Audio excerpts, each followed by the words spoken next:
May mga laban na napapanalo dahil sa lakas at may mga laban na napapanalo dahil sa dami ng armas. Pero sa modernong digmaan, may mas mahalaga pa kaysa tangke at bala. Ito ay ang komunikasyon. Isipin mo ang isang buong hukbo na umaasa sa internet para makapag-usap, makapagpadala ng utos at makakita ng live video mula sa mga drone. At bigla na lang isang araw nawalan sila ng signal. Hindi gumagana ang kanilang mga device, hindi makatawag ang mga sundalo at hindi makatanggap ng malinaw na utos ang mga commander. Sa loob lamang ng ilang minuto, ang isang organisadong hukbo ay naging parang grupo ng mga taong nagkakagulo sa dilim. Hindi nila alam kung nasaan ang kalaban, hindi nila alam kung saan sila dapat pumwesto at hindi nila alam kung may darating bang tulong. Habang sila ay naguguluhan at naghahanap ng sagot, sinamantala ng kalaban ng pagkakataon. Doon nagsimulang magbago ang lahat. Para mas maintindihan kung paano ito nangyari at kung bakit naging napakalaking problema ang simpleng pagkawala ng signal, balikan natin ang mga pangyayari. Pero bago natin ipagpatuloy, ipalike naman ng video na ito.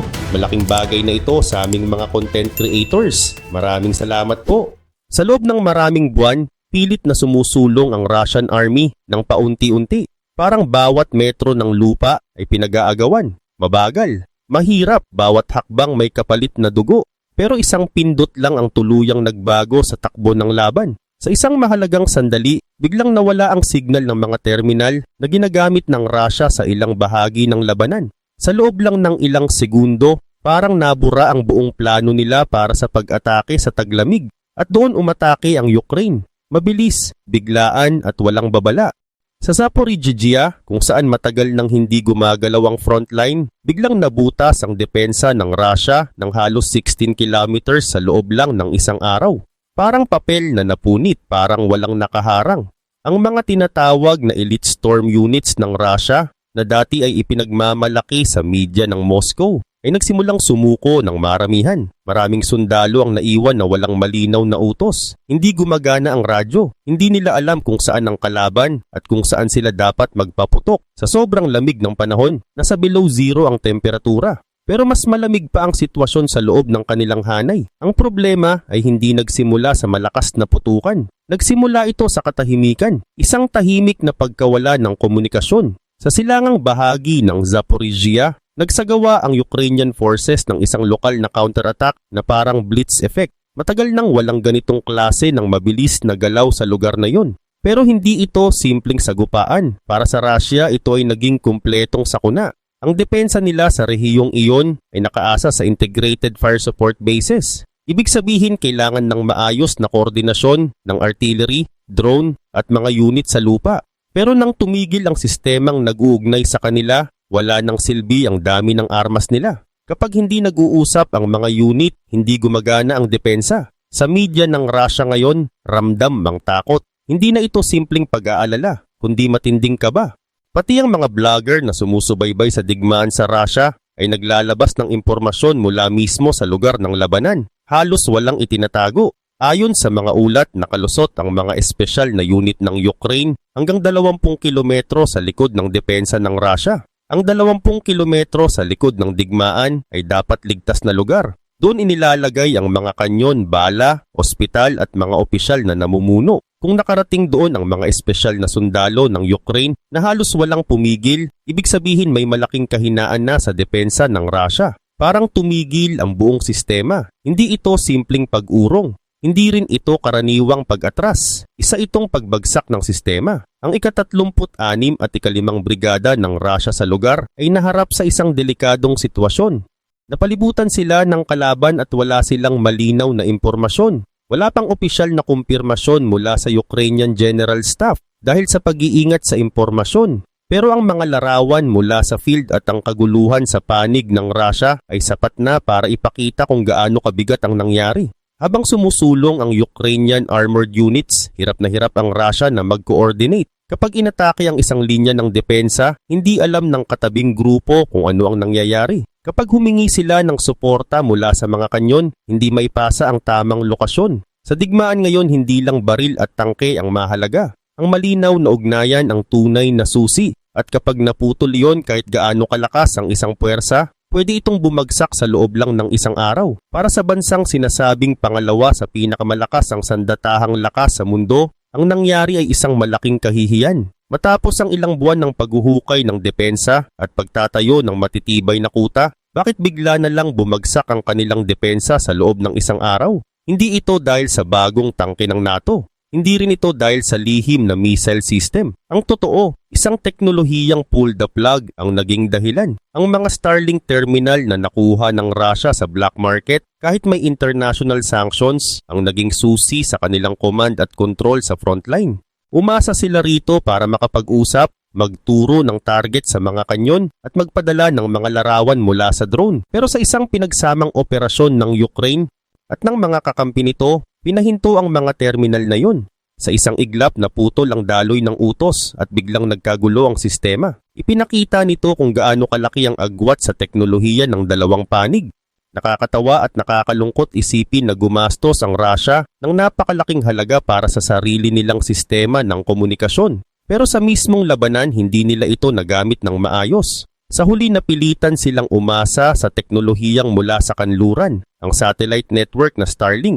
Ang mga terminal na iyon ang nagsilbing pangunahing ugnayan ng kanilang mga puwersa. Doon nang gagaling ang mga larawan mula sa drone, doon ipinapasa ang tamang lokasyon para sa mga kanyon. At doon din nagmumula ang mga utos ng mga namumuno.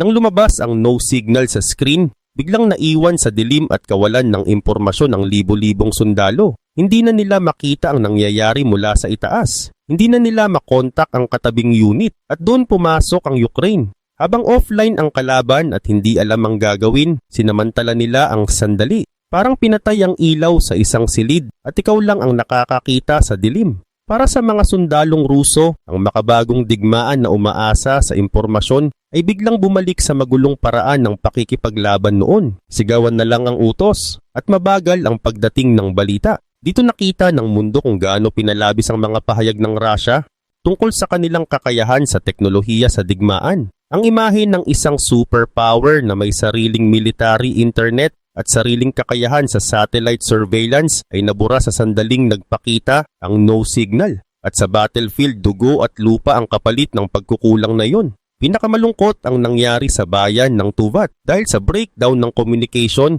tila walang malinaw na larawan ang mga general sa Moscow at sa Regional Command tungkol sa totoong sitwasyon sa lupa. Pero patuloy pa rin ang utos na umabante. Ang mga opisyal sa lugar na halos wala ng malinaw na impormasyon ay nagpadala ng mga sundalo sa isang napakadelikadong misyon papuntang Turnat, isang bayan na wala na ring malinaw na halaga sa laban. Gusto lang maitanim ang bandila at may maipakitang tagumpay.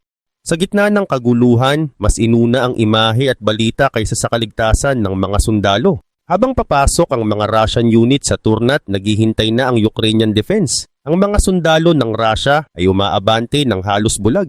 Walang malinaw na impormasyon, walang maayos na suporta. Parang isang grupo na sumusugod pero hindi alam kung saan ang kalaban. Mabilis silang sinalubong ng machine guns, mortar at sniper fire. Nagulat ang mga sundalo kung bakit walang sumusuportang mga kanyon. Tahimik ang mga ito dahil wala silang maipadalang tamang lokasyon. Ang mga drone na dapat sana'y nagbibigay babala kung may nakaabang na kalaban ay hindi ring gumagana. Dahil hindi sila makapagpadala ng impormasyon.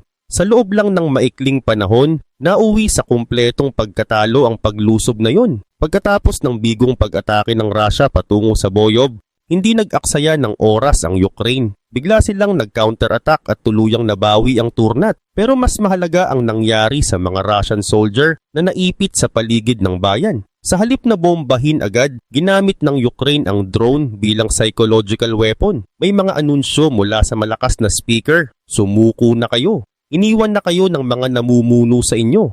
Nakalimutan na kayo ng Moscow. Pagod na ang mga sundalo, lamig na lamig, gutom. Nalilito sa sunod-sunod na utos na tila walang malinaw na plano. At nang makita nilang wala talagang darating na tulong, marami ang naglatag ng armas at sumuko ng maramihan. Ito ang sandali kung kailan nauubos ang loob ng mga sundalo bago pa maubos ang kanilang bala. Malinaw na marami sa kanila ang hindi na naniniwala sa mga pangakong tagumpay ng pamahalaan. Ayaw na nilang mamatay para lang makapagtanim ng bandila. Ang Turnat ay naging simbolo ng malaking pagkukulang sa command. Pero hindi lang sa timog, sa Zaporizhia, nangyayari ang krisis. Sa Hilaga, malapit sa Kharkiv border, may katulad na sitwasyon. Ang ika-18 dibisyon na ipinadala roon ni Vladimir Putin na ipinakilala pa noon sa pamamagitan ng malalaking pahayag at seremonya at may pangakong magtatayo ng panangga para protektahan ang teritoryo ng Russia ay ngayon lumalaban na lang para sa sariling kaligtasan.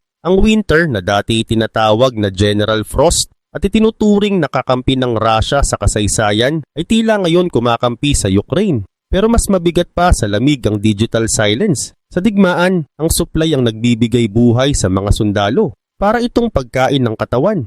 Kapag walang supply, hindi sila magtatagal sa laban. Kung aling truck ang magdadala ng bala sa isang unit, kung sino ang makakatanggap ng pagkain o gasolina, lahat ng ito ay nakadepende sa mabilis na palitan ng impormasyon. Nang mawala ang signal ng Starlink, naputol ang daloy ng supply sa hilagang bahagi ng labanan. Malapit sa nayon ng Chuhunka, may mga sundalong Ruso na nanginginig sa loob ng sasakyang pandigma na wala ng gasolina. Hindi sila makatawag ng tulong at wala rin silang natatanggap na utos kung aatras ba o maghihintay. Sa gitna ng nagyayelong kapaligiran, hindi lang ang katawan ng nahihirapan, pati ang buong sistema ng kanilang sandatahang lakas ay tila natigil din. Sa Chuhunka, tuloy-tuloy ang pag-atake mula sa mga kanyon at maliliit na drone ng Ukraine. Araw at gabi, may bantang nagmumula sa himpapawid. Ang mga Russian soldier doon ay halos walang komunikasyon at walang suporta. Naiwan sila sa lamig, gutom at pagod. Ayon sa mga ulat mula mismo sa lugar at sa mga usapang narinig sa radyo, may mga grupo ng sundalo na nagsisimula ng sumuko dahil hindi na nila kaya ang sitwasyon. Ang ilan sa kanila ay dumaranas na ng matinding paglamig ng katawan. Wala silang malinaw na utos at wala ring dumarating na tulong. Ang tinatawag na buffer zone ay naging death zone para sa kanila. Isang nagyayelong lugar kung saan unti-unting nauubos ang lakas at pag-asa. Isa-isa ring nababawi ng Ukraine ang mga nayon na dati nakuha ng Russia. Hindi na kayang hawakan ng Russia ang depensa dahil kulang sa koordinasyon at nagkakawatak-watak ang kanilang mga unit. Mukhang malakas ang ika-18 dibisyon, pero sa totoong labanan, para itong higanteng hindi nakakakita. At ang mas mabilis at mas maayos ang ugnayan ng mga unit ng Ukraine ay unti-unting binabawasan ang kakayahan nito. Hindi lang ito simpleng kahinaan sa depensa na ginawa ng Ukraine. Ang mga gray zone ang tinatawag na no man's land kung saan dati walang malinaw na kontrol at palaging may putukan ay ngayon mas kontrolado na ng Kiev. Ang mga lugar tulad ng Oristopil at Sosenka na ilang buwan nang palipat-lipat ang kontrol at laging binobomba ay tuluyang nabawi ng Ukraine ayon sa mga military blogger. Sa mapa, maaaring mukhang maliit lang ang pagbabago. Pero sa militar na pananaw, malaki ang epekto nito. Kapag nabawi ng Ukraine ang isang nayon, nawawala ang lugar kung saan nagbabantay at nagmamasid ang kalaban. Mas nakakalapit ang mga kanyon ng Ukraine sa mga daanan ng supply ng Russia at mas lumalawak ang kanilang depensa. Ibig sabihin hindi na ligtas ang Russia kahit sa likod ng kanilang linya. Nabawi rin ng Lukyanovsko. Bawat nayon na napupunta sa panig ng Ukraine ay parang bagong kahinaan sa depensa ng Russia. Ilang buwan nilang ipinaglaban ang maliliit na lugar na ito, kapalit ang libo-libong buhay. Pero ngayon, dahil hindi na maayos ang kanilang komunikasyon at hindi malinaw ang mga utos, napipilitan silang umatras ng walang plano at kulang pa sa bala. Malinaw ang estratehiya ng Ukraine. Sa sandaling nagkagulo ang kanilang hanay, sinamantala ito ng Ukraine upang palawakin ang kanilang kontrol at itulak ang Russia sa mas mahirap na posisyon. Hindi lang ito basta panalo, ipinapakita nito kung sino ang mas matatag ang loob. Habang naguguluhan ng Russia, mas tumitibay ang loob ng Ukraine sa buong digmaan. Bawat lugar na nababawi ay nagpapahina sa depensa at supply ng Russia. Tuluyan na ring nabawi ang Lusyovsko. Bawat lugar na napupunta sa panig ng Ukraine ay parang bagong kahinaan sa depensa ng Russia na unti-unting nagpapahina sa kanilang buong linya. Habang hindi malinaw ang sitwasyon sa panig ng kalaban, sinamantala ito ng Ukraine para makakuha ng mas maraming teritoryo, guluhin ang depensa at itulak ang Russia sa bagong linya na hindi pa nila kayang patatagin.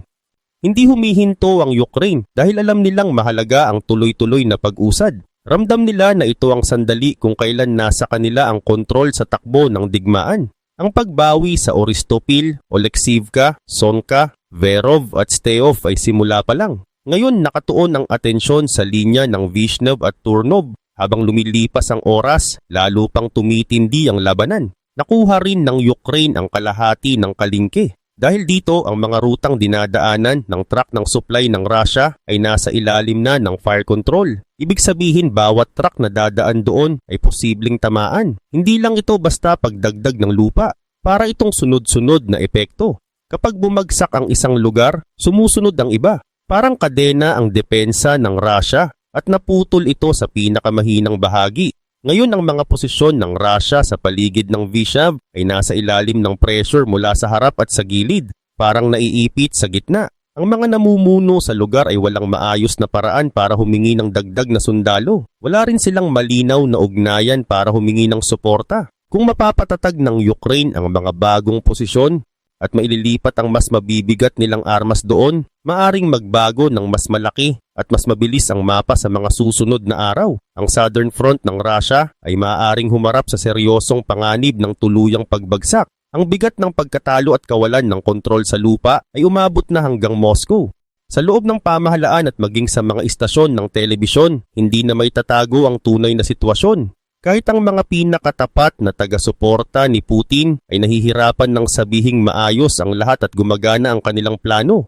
Sa puntong ito, hindi na lang lupa ang pinag-uusapan. Ito ay laban ng sistema, teknolohiya at tibay ng loob. At sa sandaling ito, hawak ng Ukraine ang direksyon ng digmaan. Sa telebisyon ng estado ng Russia mismo, may narinig na hindi karaniwan. Sa harap ng milyon-milyong manonood, may nagsabi ng direkta, "Umaasa ang buong bansa natin sa Telegram. Mukhang maayos ang lahat pero hindi natin pag-aari ang mga server. Kapag may mas mataas na utos na ipasara ito, isang tawag lang, pwede itong patayin." At sa mismong labanan, Telegram pa rin ang gamit ng ating mga sundalo. Darating pa ang mas mahihirap na araw. Mali ang umasa sa teknolohiyang mula sa Amerika. Hindi ito simpleng reklamo. Isa itong pag-amin na may malalim na problema. Sa loob ng maraming taon, ipinakita ng Russia ang sarili bilang isa sa pinakamalalakas na puwersa sa mundo. Nagbanta pa sila laban sa kanluran gamit ang mga sandatang nuklear. Pero ngayon sa totoong labanan, malinaw na umaasa sila sa mga satellite na hindi nila pag-aari.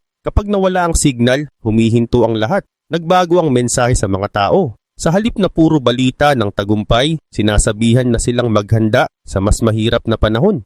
Unti-unting nasisira ang imahe ng lakas na ipinakita sa loob ng bansa. Sa mismong telebisyon ng estado, nalalaman ng mga tao kung gaano kahina ang kanilang sandatahang lakas at kung gaano ito nakaasa sa teknolohiyang hindi nila kontrolado. Ang katahimikan sa frontline ay nagiging ingay ng pagkadismaya sa loob ng Moscow. Kung titingnan ang mas malawak na sitwasyon, ang nangyari sa loob ng isang araw ay hindi lang basta pagkawala ng ilang lugar. Nang pumasok ang Russia sa Ukraine, hindi nila napansin na ang laban ay nakasandal sa teknolohiyang hawak ng kanluran. Wala silang sapat na sariling alternatibo. Umasa sila sa sistemang hindi nila kontrolado. Ipinakita ng Starlink blackout na ang modernong digmaan ay hindi lang bala, tangke at missile. Ito ay laban ng impormasyon, bilis ng koneksyon at malinaw na ugnayan. Habang nahihirapan ang malalaking tangke ng Russia dahil hindi malinaw ang sistema, ang mas mabilis at mas maayos ang ugnayan ng mga unit ng Ukraine ang siyang kumikilos at nagbabago ng mapa. Para sa Russia, parang wala na silang galaw at naiipit na ang sitwasyon. Para maayos ito, kailangan nilang gumawa ng sarili nilang malawak na sistema ng satellite na mangangailangan ng maraming taon at napakalaking halaga ng pera. O kaya naman bumalik sila sa mas lumang paraan ng pakikipag-ugnayan na magiging malaking kahinaan laban sa mas makabagong sandatahang lakas. Sa madaling salita, naipit sila sa bitag ng teknolohiya. Ang may kontrol sa teknolohiya ang siyang may hawak ng galaw sa digmaan. Sa gitna ng matinding lamig ng taglamig, gumawa ang Ukraine ng isang hakbang na maaring magbago sa takbo ng digmaan. Ang malaking pag-atake ng Russia na ilang buwan nilang pinaghandaan ay nauwi sa kapahamakan bago pa ito tuluyang magsimula. Sa loob lang ng maikling panahon nagkaroon ng halos 20 kilometro na puwang sa kanilang linya. At doon nakita ng buong mundo kung gaano pala kahina ang depensang matagal nilang ipinagmamalaki. Ang nangyari sa Tuve, Chuhunivka at Vishnyva ay hindi lang simpleng sagupaan ng dalawang panig.